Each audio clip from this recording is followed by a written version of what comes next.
Dimanche 4 décembre, Bernard Schmitt, metteur en scène des spectacles et de certains clips de Johnny Hallyday, s'est confié sur leur rencontre pas comme les autres.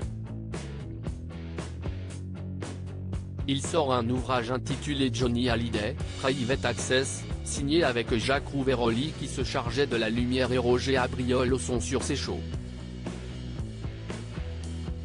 Bernard Schmitt était l'un des collaborateurs les plus proches de Johnny Hallyday pendant de longues années.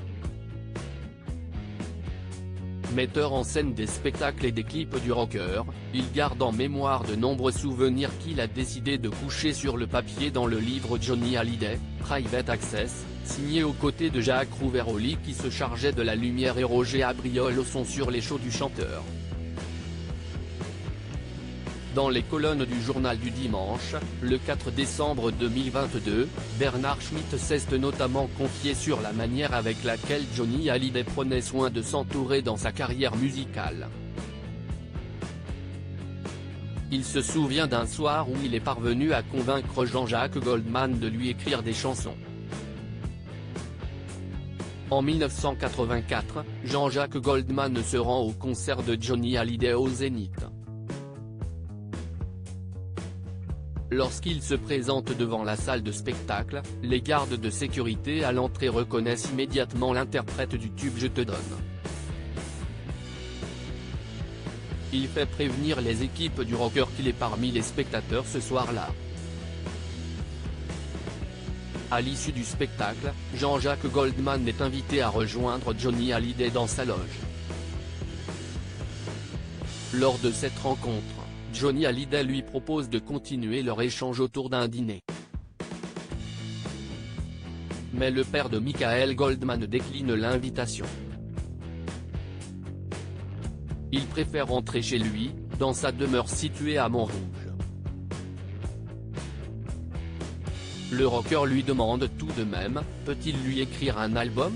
Jean-Jacques Goldman est l'un des plus grands auteurs de la chanson française.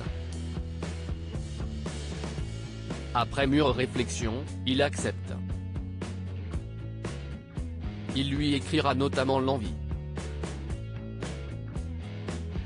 Une présentation originale la même année marque l'avènement des clips musicaux.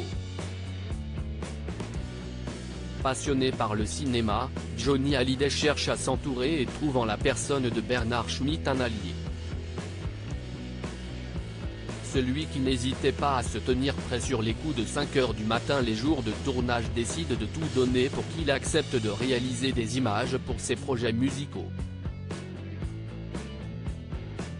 Bernard Schmitt se souvient, « J'ai besoin de passer quelques jours seul avec lui pour le sentir. Johnny accepte le principe et me réserve une chambre mitoyenne à la sienne. » Dès le premier jour, le rocker lui réserve une surprise de taille. Le lendemain matin, enfin vers midi, Johnny m'invite à le rejoindre. Je toque à sa porte et voilà qu'il m'ouvre. À poil.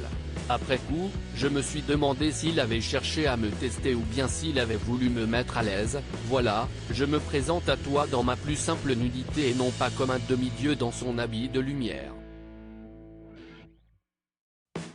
Une question qui demeure sans réponse mais n'a pas manqué de le marquer durablement.